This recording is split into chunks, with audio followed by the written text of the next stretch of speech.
오랫동안 기다리던 주님 강림하셔서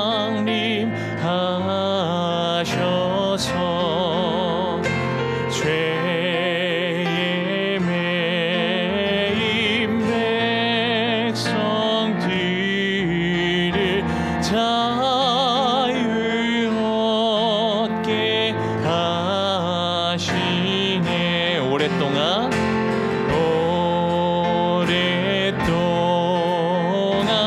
기다리던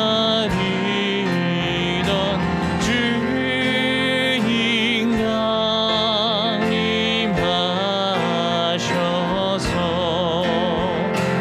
죄에 매인 백성들을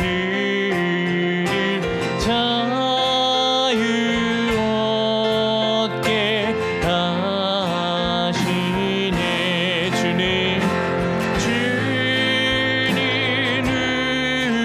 우리 소망이요 인과 위로 되시니 오래 기다리던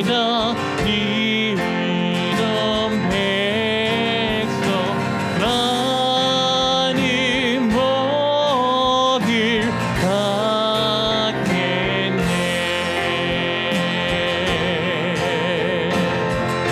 우리 2절 고백하겠습니다. 모든 백성 구하려고 임금으로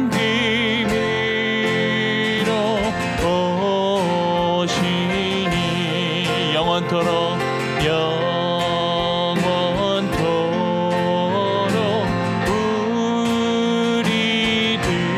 우리들을 친히 다스리시네. 아멘.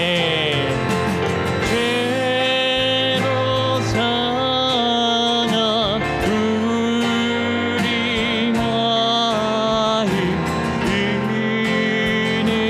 은혜로서 고치고 죄로 상한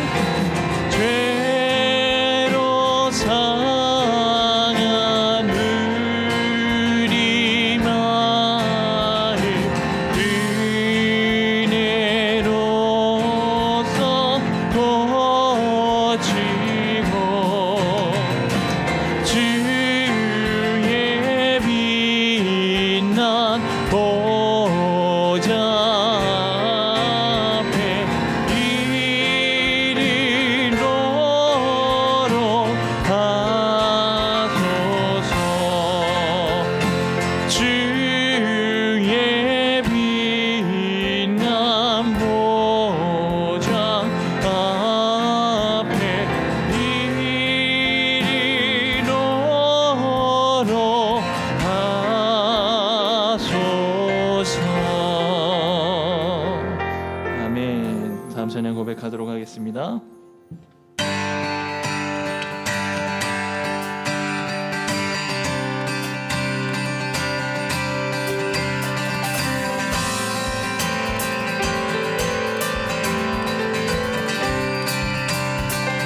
함께 고백할까요? 천사들의 노래가 하늘에서 울리네. 모두 소리 높여서 주의 나심 전하세. 모든 만물 기뻐해 산과 들이 노래해. 아름다운 노래가 온 세상에 퍼지네. 산 위에 올라 예수 나심 전하세. 온 세상 구세주 이 땅 되심이 하늘엔 영광 온 땅 위에 평화 만왕의 왕 되신 예수 그리스도 선포해. 아멘. 우리 처음부터 고백할까요? 구유 안에 누이신 어린 양이 예수께 우리들도 다 함께 기뻐 찬송 부르자. 오늘 나신 구주님 영원하신 왕이라 세상 모든 나라들 기뻐 화답하여라.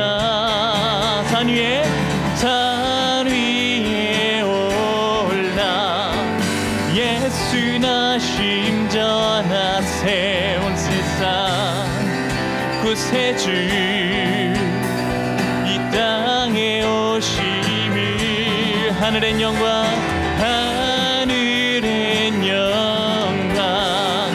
온 땅 위에 평화 만왕의 왕 되신 예수 그리스도 선포해. 아멘. 우리를 위해 이 땅에 오신 주님을 계속해서 찬양하기를 원합니다. 영광을 주님께, 영광을 주님께, 높이 계신 주님께 찬양받기 합당한 주 경배하여라. 영광을 주님께, 높이 계신 주님께 찬양받기 합당한 주 경배하여라. 영광을 주님께, 높이 계신 주님께 찬양받기 합당한 주 경배하여라. 산 위에 올라 예수 나심 전하세. 온 세상 구세주 이 땅에 오심을 하늘엔 영광 온 땅 위에 평화 만왕의 왕 되신 예수 그리스도 선포해. 아멘.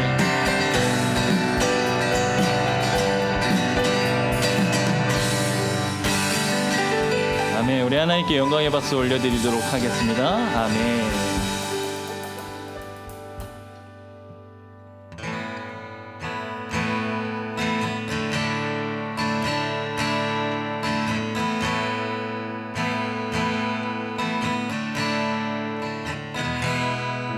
그 맑고 환한 밤중에 무천사 내려와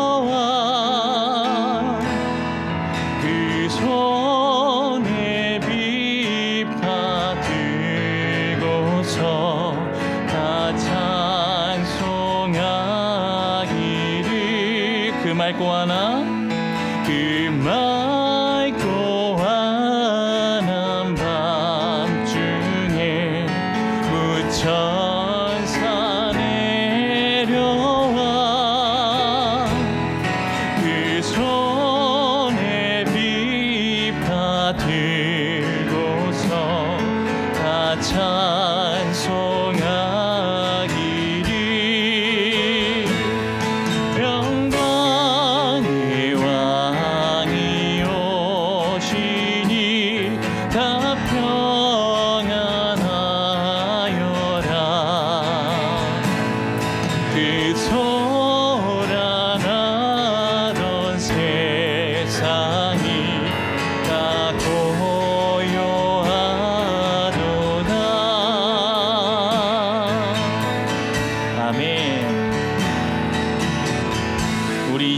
고백하도록 하겠습니다. 무천사 나에게 펴고서 이 땅에 내려와 그때에 부른 노래가 또다시 들리니 이 슬픔 많은 세상에 큰 위로 넘치고 온 세상 기뻐이 놀며 다 찬송하도다. 옛선지에 언행하여 베들레헴 성중에 주 예수 탄생하시니 온 세상 구주라. 아멘. 저 천사 깊은 노래를 또다시 부르니 온 세상 사는 사람들 다 화답하노. 평강의 왕이 오시니 평강의 왕이 오시. 다 평안하여라. 다 평안하여라. 그 소란하던 세상이 다 고요하도다.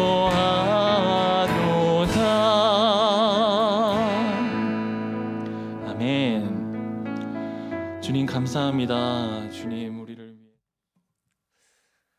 사도행전을 통해서 초대교회 역사를 함께 나누고 있습니다. 지난 시간에 베드로와 고넬료를 통해서 일어난 역사들, 그러니까 복음이 유대인에게 뿐만 아니라 이방인들에게 전해지는 그 과정을 함께 나누었습니다. 그것이 우리에게 어떤 의미가 있다고요? 사실은 우리는 유대인이 아니잖아요.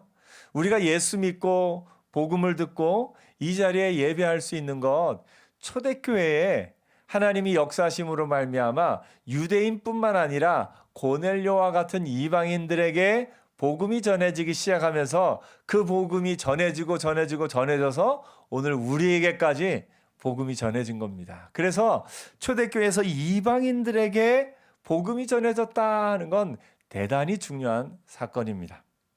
더 나아가서 이제 베드로가 고넬료에게 복음을 전하면서 사도행전 앞부분에 예루살렘 교회와 베드로를 중심으로 있었던 이 복음의 사역이 이제 오늘 본문을 중심으로 안디옥 교회와 바울과 바나바를 비롯한 복음의 전도자들에게 하나님의 역사하심이 이렇게 이어져 가는 것을 오늘 본문을 통해서 보게 됩니다. 그때 스데반의 일로 일어난 환란으로 말미암아 흩어진 자들이 베니게와 구브로와 안디옥까지 이르러 유대인에게만 말씀을 전하는데 라고 성경이 말합니다.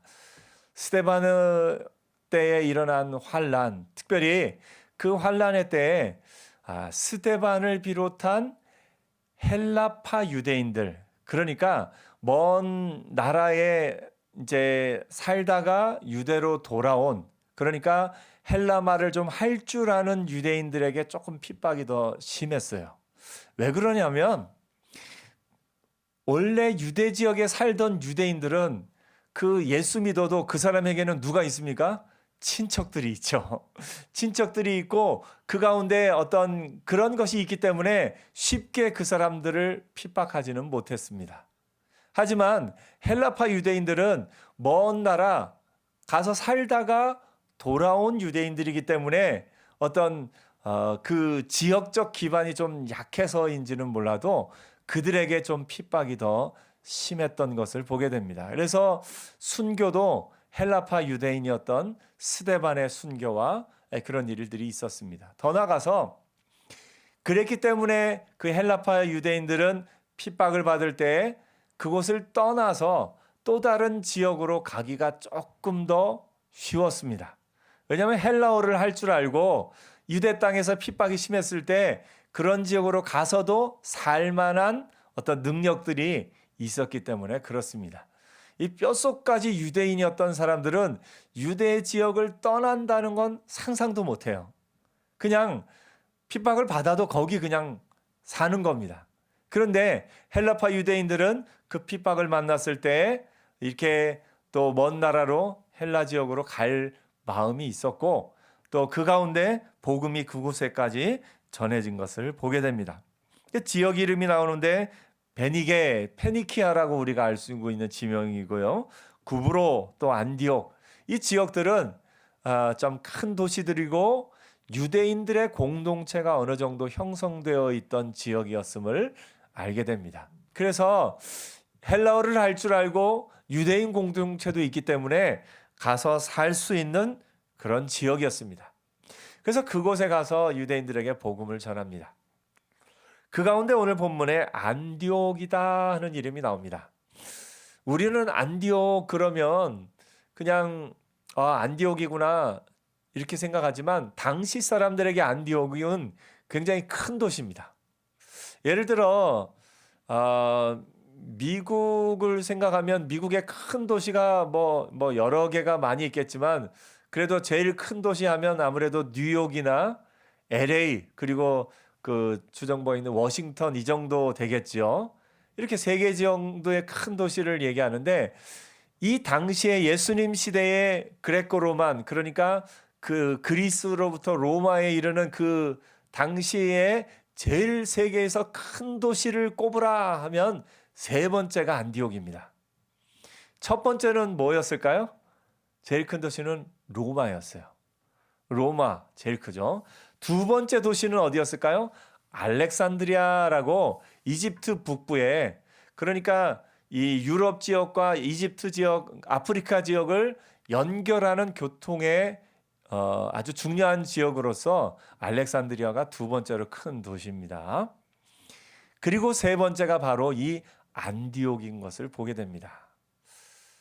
역사적으로도 이건 조금 어려운 얘기지만 그냥 잘 안 들리면 그냥 흘려 들으시면 될 텐데 이제 구약이 끝나고 신약이 올 때에 그러니까 말라기가 끝나고 마태복음이 시작되기 전에 중간에 역사가 좀 있습니다.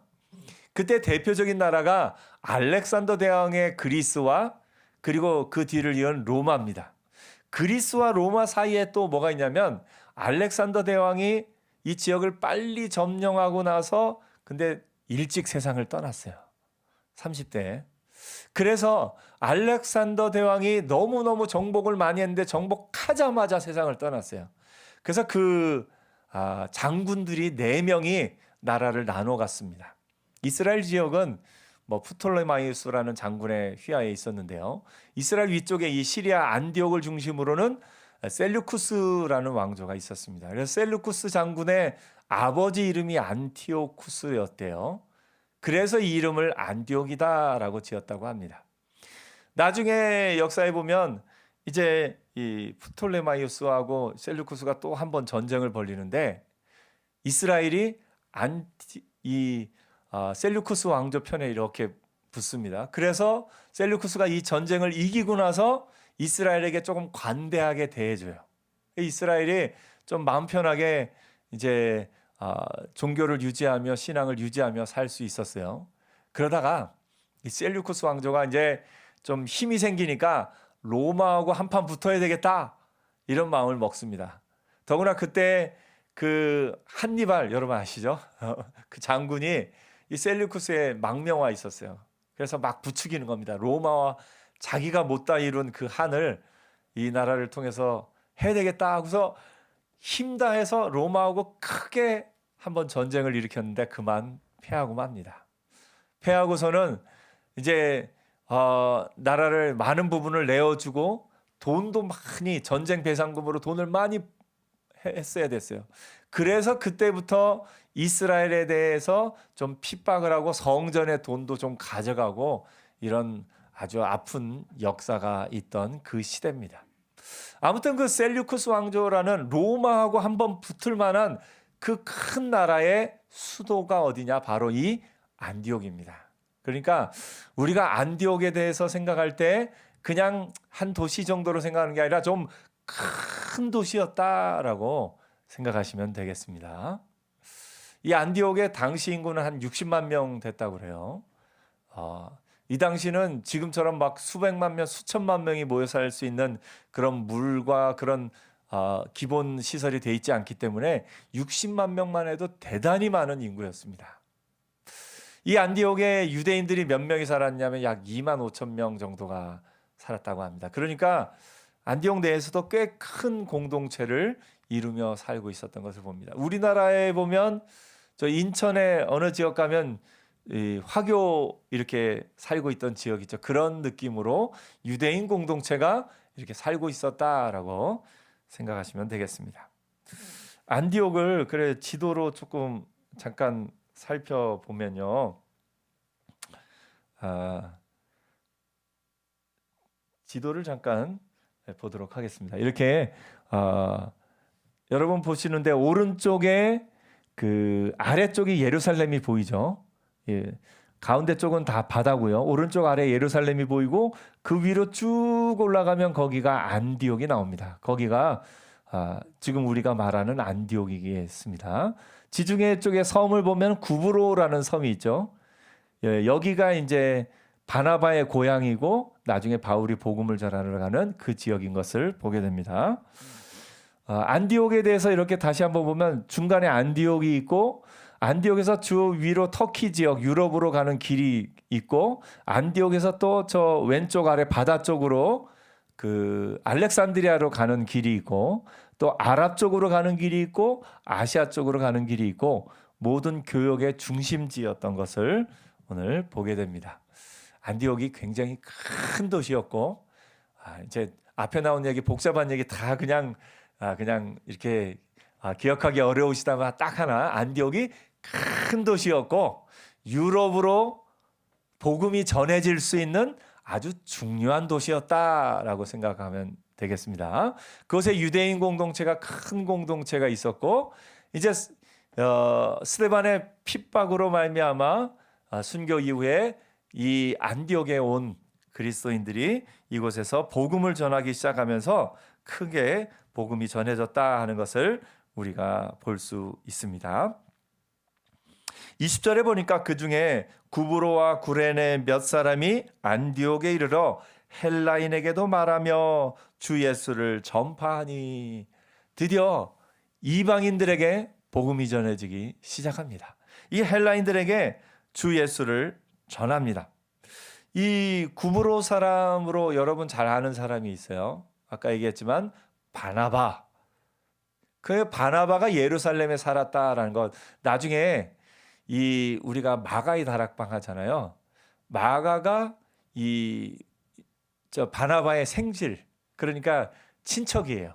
바나바의 친척 마가의 다락방. 그러니까 다락방에 120명이 모여서 기도할 수 있을 정도니까 꽤 큰 예루살렘에서 그런 큰 집을 소유하고 있다는 건 이 바나바 집안이 꽤 부유했었음을 좀 알고 있습니다.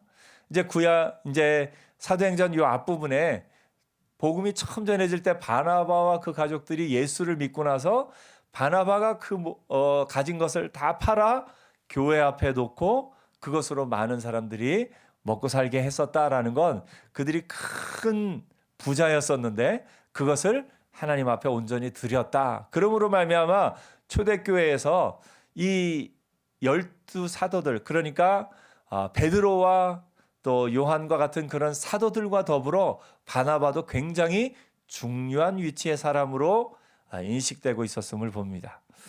오늘 이 안디옥의 교회가 사람들이 모이기 시작하니까 예루살렘 교회가 이 사람의 소문을 듣고 누구를 보내냐면 바나바를 보냅니다. 왜 바나바를 보냈냐면 아까도 말씀드렸습니다만 바나바는 헬라파 유대인이었고 구브로에 살던 사람이기 때문에 헬라어도 할 줄 알고 히브리어도 할 줄 알아요. 그래서 그거를 알 수 있기 때문에 바나바를 보낸 것을 보게 됩니다. 헬라인에게도 말하며 주 예수를 전파하니 주의 손이 그들과 함께 하심에 수많은 사람들이 믿고 주께 돌아오더라. 여기서 주의 손 나오는데 여호와의 손이 함께 하시니까 큰 부흥의 역사가 있네요. 여호와의 손이요, 사실은 구약에는 여호와의 손이 함께 하신, 여호와의 손이 임하였다 하는 건 심판과 재앙의 그런 어떤 표가 여호와의 손이 함께한다 하는 표현에 많이 나옵니다. 우리가 출애굽 사건 알고 있죠.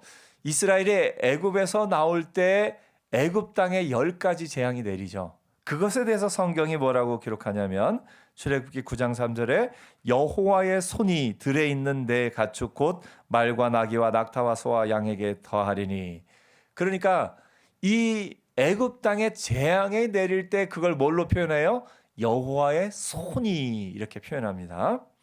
사무엘상 5장 6절에 보니까 여호와의 손이 아스돗 사람에게 엄중히 더하사 독한 종기와 재앙으로 아스돗과 그 지역을 쳐서 망하게 하니. 법궤가 블레셋 지역으로 잠깐 간 적이 있었죠. 그때 그 아스돗 지역에 여호와의 손이 재앙을 내리신 것을 이야기하고 있습니다. 이처럼 구약에는 여호와의 손이 임하셨다 하면 재앙이요 심판인 것을 보게 됩니다. 그런데 신약에 이르러 예수 믿는 사람에게 여호와의 손이 임했을 때는 어떤 역사가 일어납니까? 주의 손이 그들과 함께 하심에 수많은 사람이 믿고 주께 돌아오더라라고 말씀하고 있습니다. 물론 신약에도 이 뒤에 나오는 이제 마술사 엘루마라는 사람이 엉뚱한 일을 하니까 그때 성경이 뭐라 하냐면 보라 이제 주의 손이 내 위에 있으리니 내가 맹인이 되어 하면서 그들 가운데 심판이 임할 때도 주의 손의 이야기를 합니다. 하지만 오늘 본문에 나오는 것처럼 여호와의 손이 그들과 함께 하심에, 하나님의 손이 안디옥 교회에 함께 하실 때 놀라운 부흥의 역사, 하나님의 역사가 일어난 것을 봅니다. 오늘 여러분, 여호와의 손이 함께 하신다라는 사실이 저와 여러분에게는 기쁨의 소식이 되는 줄 믿습니다. 죄악 가운데 있는 사람에게는 여호와의 손이 함께 하신다라는 소식은 큰 일이 난 거예요. 멸망의 소식이에요. 하지만 예수 안에 있는 우리에게는 여호와의 손이 함께 하신다는 건 기쁨의 소식입니다. 여러분, 햇볕이 식물을 자라게 합니까? 마르게 합니까? 식물을 자라게 해요. 그런데 그 햇볕이 뿌리 뽑힌 나무에게는 어떻게 해요? 그 나무가 완전히 말라버리게 합니다. 예수 안에 뿌리 내린 우리에게는 하나님이 함께 하신다라는 것이 우리를 더 성장하게 하고 우리를 더 힘있게 하고 능력 있게 합니다. 그러나 예수 안에 뿌리 내리지 못한 세상의 죄악 가운데 있는 사람들에게는 그 햇볕으로 말미암아 그것이 멸망이요 심판인 것을 보게 됩니다. 큰 은혜지요. 우리도 본래 예수 믿지 않았으면 그 하나님 앞에 설 수 없고 하나님 앞에 서는 순간 멸망을 느낄 수밖에 없는 죄악된 사람들이었는데 이것이 오히려 우리에게 복이 되어서 여호와의 손이 우리와 함께할 때 그것이 우리에게 복으로 바뀌는 은혜가 있습니다. 그래서 옆에 축복해 주세요. 여호와의 손이 함께 하실 겁니다. 아멘. 이게 얼마나 큰 복인지 모릅니다. 여러분, 여호와의 손이 나와 함께 하신다는 것이 얼마나 큰 복인지 모릅니다. 여호와의 손이 여러분과 함께 하실 때 여러분의 삶에 하나님의 역사가 나타날 겁니다.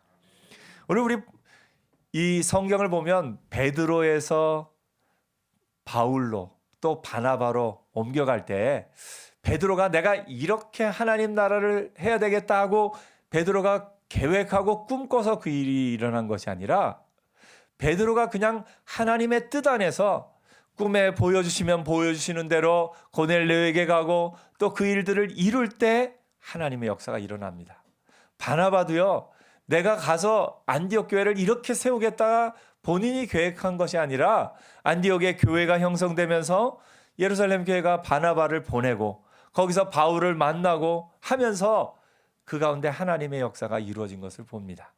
하나님의 역사는요, 이처럼 내가 어떤 계획을 세워서 내가 어떤 일을 이루어서 생기는 것이 아니라 내가 하나님의 은혜 안에 거하며 내 삶 속에 최선을 다해서 살아갈 때 나중에 보니까 나를 통해 하나님의 역사가 이렇게 이루어졌구나 하는 것을 보게 될 날이 있을 겁니다. 그래서 지금 우리 눈에는 안 보여요. 지금 우리 눈에는 나를 통해 어떻게 하나님의 역사가 이루어진다는 거지 잘 안 보여요. 그러나 내가 하나님의 은혜 안에 말씀 안에 거하며 살아가게 될 때 결국은 나를 통해 이루신 하나님의 역사를 보게 될 날이 있을 겁니다. 그래서 오늘 우리가 할 일은 뭐냐면 하나님의 은혜 안에 내 삶에 최선을 다해서 살아가는 겁니다.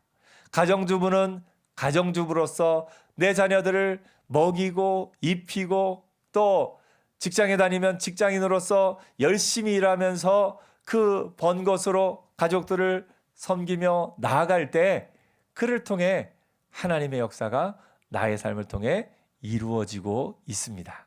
그래서 옆에 한 번 더 축복해주세요. 하나님의 역사가 당신을 통해 이루어질 겁니다. 아멘. 그래서 하나님의 역사가 이렇게 이루어지는 것을 보게 됩니다. 주의 손이 그들과 함께 하심에 수는 많은 사람들이 믿고 주께 돌아오더라 라고 성경을 기록합니다. 여기서 우리가 또 한 가지 알 수 있는 것은 믿음과 주께 돌아오는 것이 같이 있다라는 겁니다. 여러분, 믿음은 믿음으로 끝나지 않고 삶으로 이어집니다. 우리가 믿음을 간혹 너무 이 마음 속에서만 내 영에서만 일어나는 일로 생각하는데 그렇지 않습니다. 믿음은 믿고 주께 돌아오는 삶과 함께 갑니다. 믿음이 있기 전에는 내 삶의 주인이 누구였습니까? 내가 주인이었죠. 내 마음을 이렇게 그림으로 그리면 마음에 왕좌 의자가 있는데 의자 위에 누가 앉아 있냐면 내가 앉아 있어요.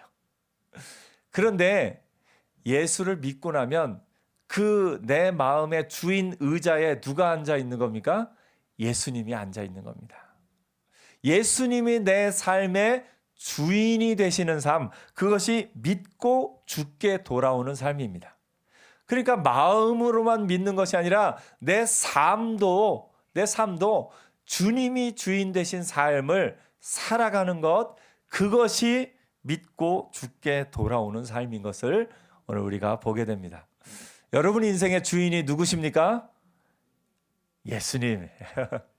옆에 한 번 더 자기를 소개해 주세요. 예수님이 내 인생의 주인이십니다. 아멘. 여러분, 우리의 믿음이 있다는 건 그냥 마음으로만 믿고 하는 것이 아니라 주일날만 나와서 하나님 앞에 사는 삶이 아니라 일주일 동안의 나의 삶에 있어서도 예수님이 내 인생의 주인이시다라는 그 확고한 마음으로 살아가는 것을 말합니다.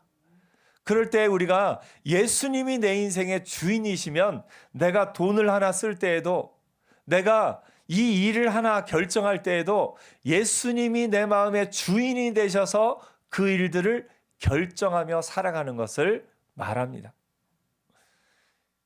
하나님 앞에 나와서 예배하는 이 시간은 당연히 예수님이 내 마음의 주인이시죠. 그거 우리도 알고 느낍니다.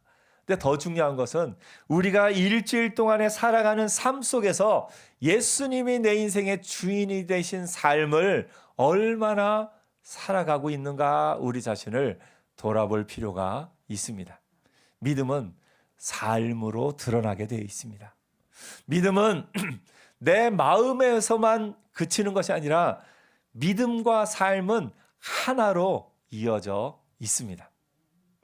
그래서 우리가 마음에 이렇게 생각할 때 예수님이 지금 나에게 원하시는 것이 무엇일까? 누군가를 만나러 갈 때 만나러 갈 때 예수님이 지금 나에게 이 사람과 만남을 통해 무엇을 하기를 원하실까? 그 마음으로 사람을 만나는 은혜도 있기를 축복합니다. 그럴 때 마음 가운데 아, 주님이 나를 통해 이 사람을 위로하기 원하시는구나. 그러면 만나서 위로하는 말을 해주는 겁니다. 격려의 말을 해주는 겁니다. 아, 예수님이 지금은 이 사람의 이야기를 좀 들어주기를 원하시는구나 하면 그 사람의 이야기를 때로는 들어주는 것만으로도 그것이 또 하나님의 역사를 그 사람 마음 가운데 이룰 때도 있습니다. 중요한 것은 내가 어느 순간인 건 지금 예수님이 나에게 원하시는 것이 무엇인가? 내 인생의 주인이 예수님이신 것을 기억하며 살아가는 것을 의미합니다. 자녀에게 어떤 것을 가르칠 때도 예수님이 이 아이에게 무엇을 가르치기를 원하시는가? 내 마음 가운데, 내 삶 가운데 지금 내가 이 일을 하는 가운데 예수님이 나의 주인이 되셔서 살아가는 삶이 우리의 삶인 것을 보게 됩니다. 오늘 여러분 초대교회의 역사 가운데 베드로가, 바울이, 바나바가 하나님 앞에 쓰임 받은 것은 그들이 그 삶의 주인이 예수님이신 것을 알고 살았기 때문에 그렇습니다. 오늘 우리도 내 인생의 주인이 예수님이신 것을 알고 믿음으로 고백하고 또 그렇게 사는 은혜가 있기를 축복합니다. 그래서 한번 다 같이 해볼까요? 예수님 나에게 무엇을 원하십니까? 한 번 더. 예수님 제가 지금 무엇을 할까요? 이것을 한 주일 동안, 이번 한 주 동안은 더 자주 물어보며 나가는 저와 여러분 되기를 축복합니다. 그래서 삶 속에서 예수님이 내 인생의 주인 되신 사람으로서 살아가는 복된 한 주간 되기를 축복합니다. 내가 주인이었으면 이 사람 내가 그냥 한판 붙어야 되겠다 하는 마음이 들었었는데 예수님 지금 뭘 원하실까요? 하면은 또 이렇게 감정적으로 붙어야 될 것을 조금 다른 방법으로 그 문제를 해결할 수 있기도 하고 또 내가 내 감정에 휩쓸려서 어느 순간인가는 마음에 우울하거나 어떤 낙심되는 마음으로 내가 막 무너져갈 그때 아니야. 예수님이 지금 나에게 원하시는 것은 이렇게 우울하게 있기를 원하지 않으실 거야. 다시 한번 또 그때 힘을 내서 예수님이 나에게 원하시는 것을 위해서 살아가는 것, 그것이 예수님 앞에 물어보며 사는 삶인 것을 보게 됩니다. 이번 한 주간 예수님이 주인 되시는 복된 한 주간 사시기를 축복합니다. 기도하겠습니다.